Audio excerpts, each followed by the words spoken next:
Hello everyone. Today this video is about the continuation of my experiment in my previous video.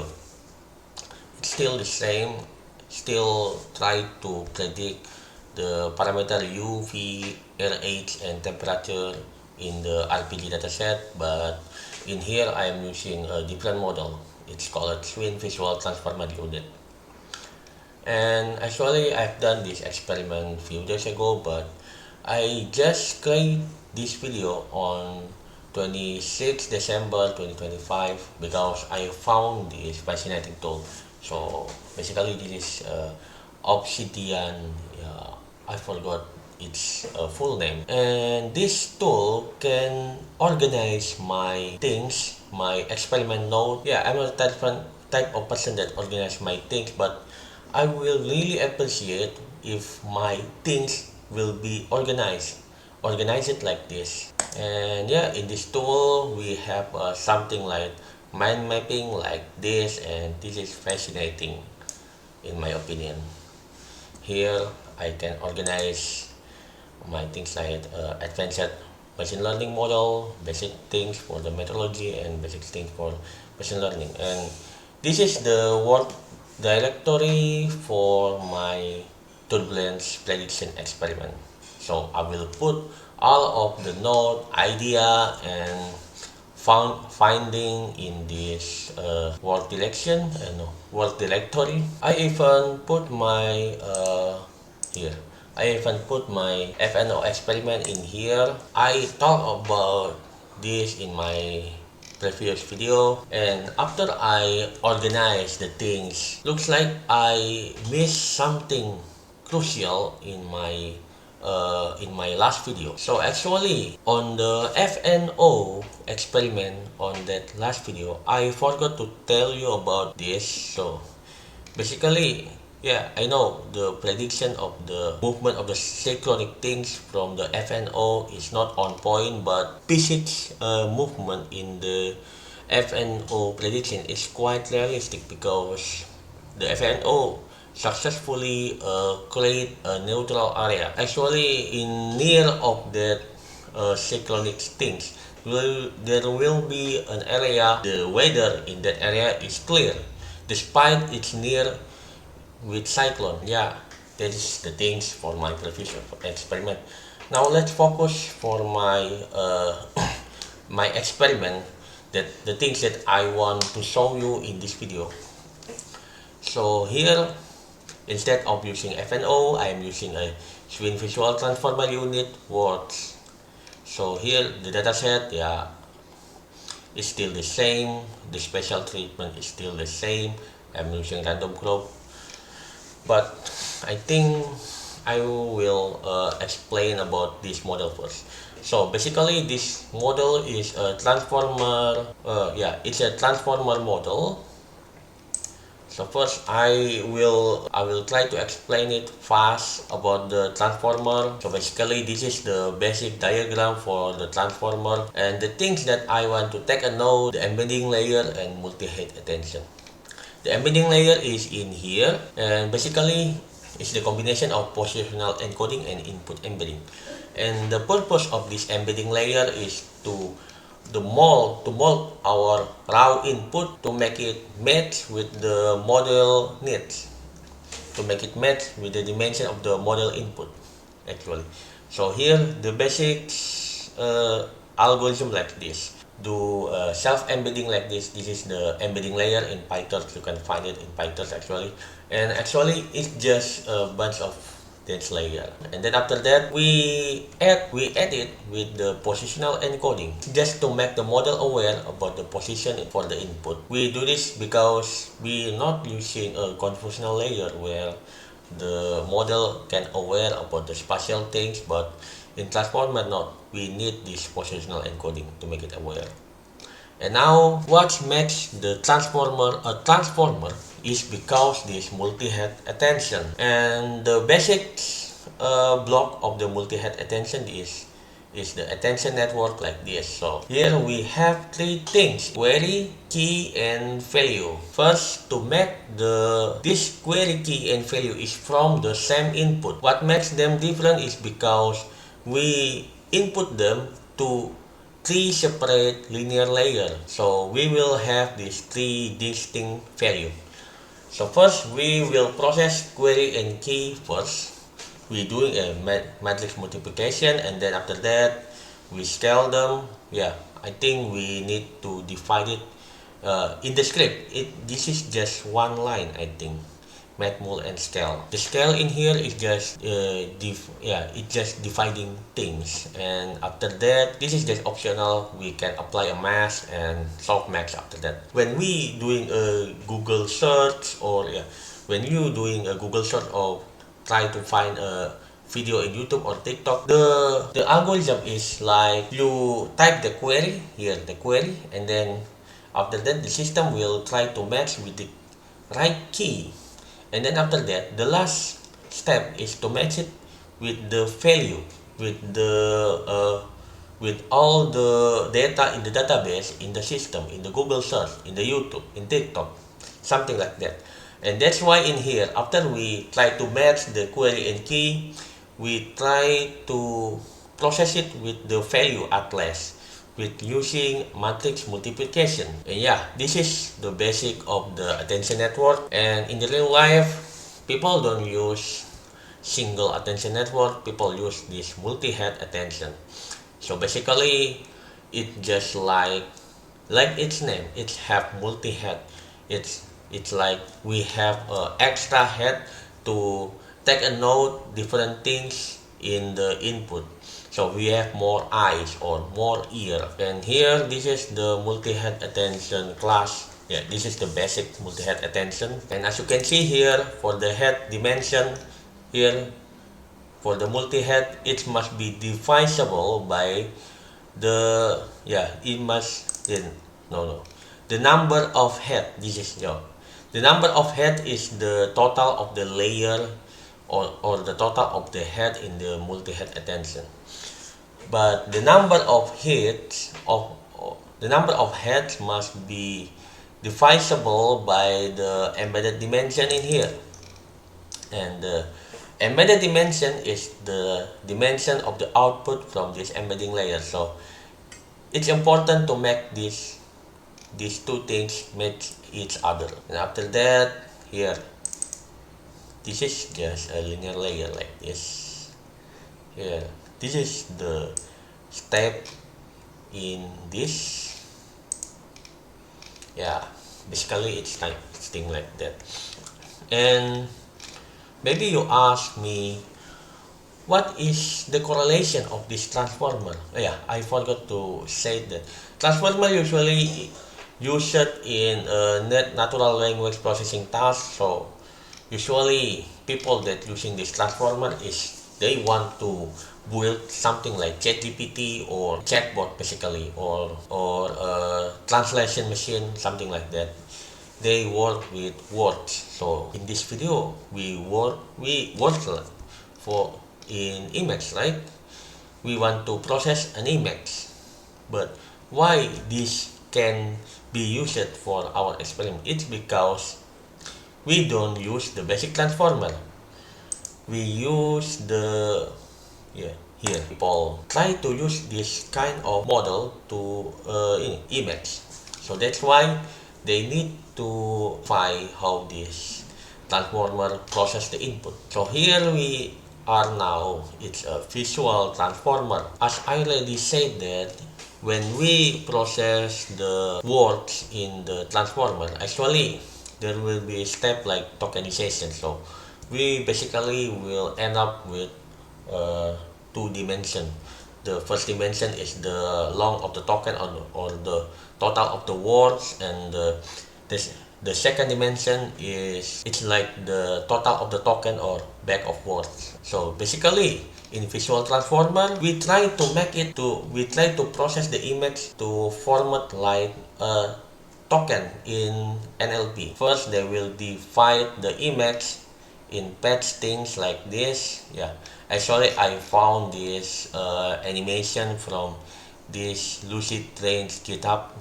Yeah, from the Lucid Brain repository in GitHub. So yeah, they divide it like this, And to do that, they're using a convolutional layer like this. Here, they're using a convolutional layer where in Chant and embedded DIM. So basically, this is the embedded layer, like in Transformer. And for the kernel size, it's the patch size. And for the stride, usually in conv layer, you're using stride. It will just move one step ahead. So to make sure the convolutional layer can be overlapped, right? But in this visual transformer, no, there will be no overlapped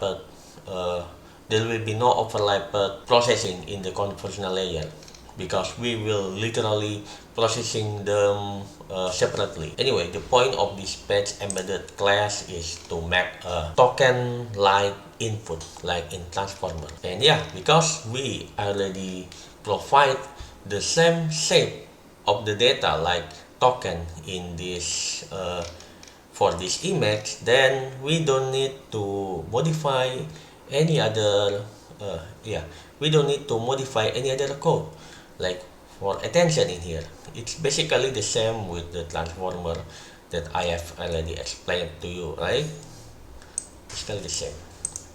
However, this visual transformer have one big weakness. It's because this here, the operation in here, and I think also in here. The operation in here is actually this require many memory. It will take many memory in your GPU.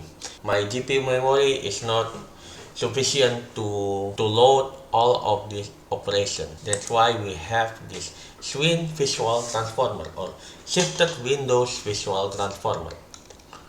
So what's special from this model, what makes it distinct with the visual transformer, is because here we have a hierarchical version of visual transformer. The things that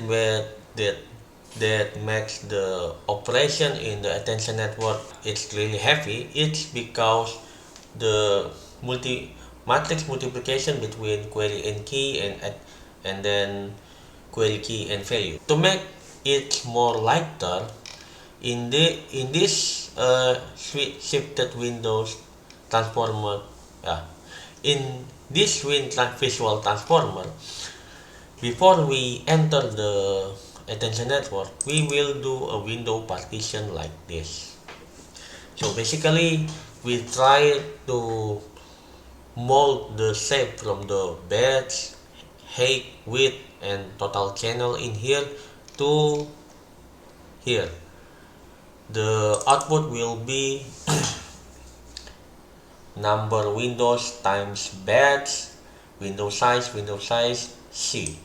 So instead of the edge and width the dimension of the dimension of this edge and width will be replaced by the window size. And in my experiment, the window size is 4.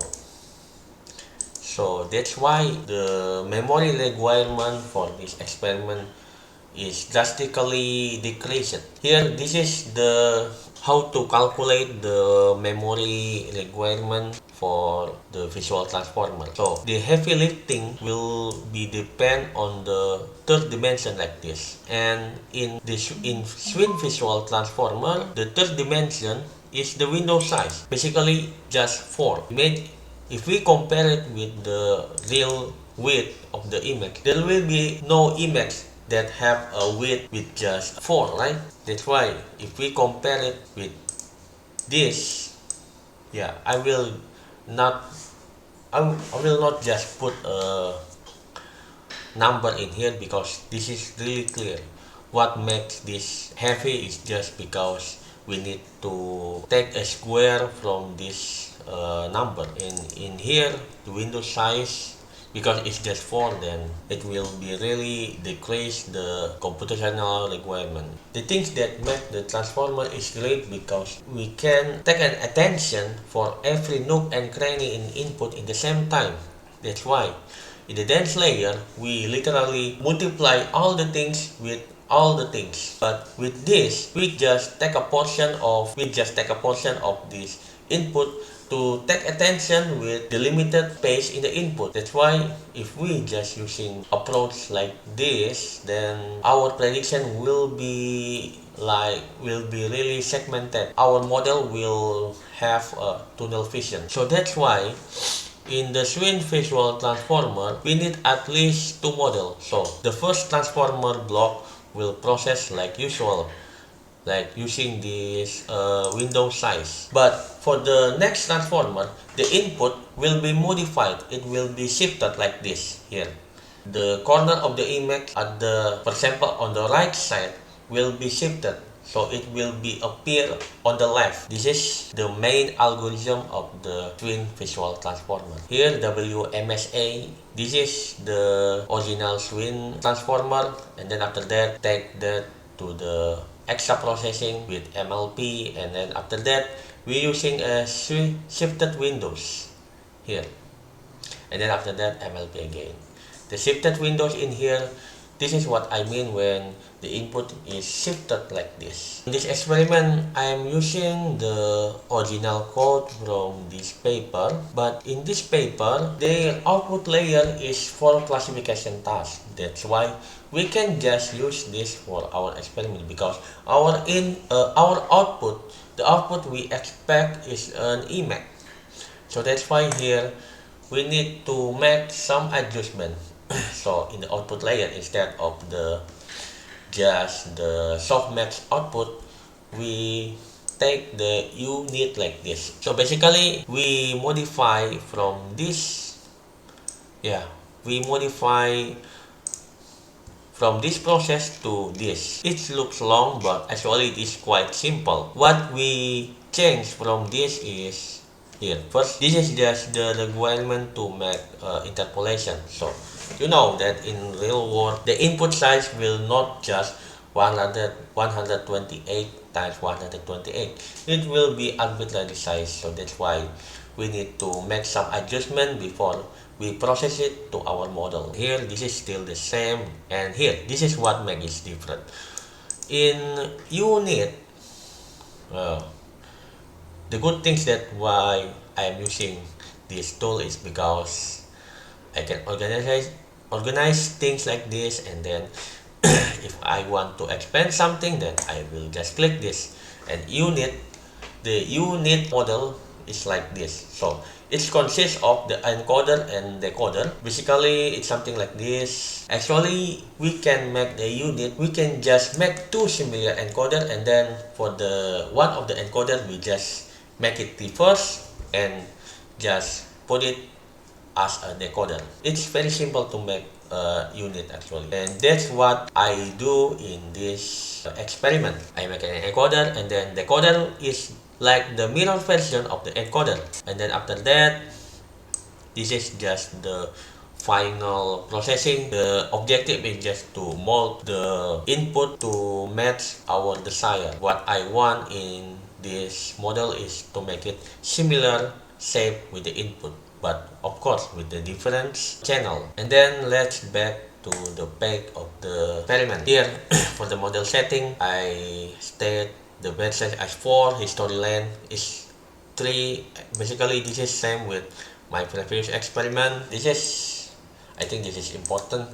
For the image size, I take 128 times 128 as the input. Window size, this is the window size. This is important for the window partitioning for the Swin Visual Transformer. The pad size in here, this is the width of the filter of the conventional layer, and the evident dim here, this is just to like a width of the context to make our model smarter. And then for the optimizer, same with the FNO, I'm using Muon.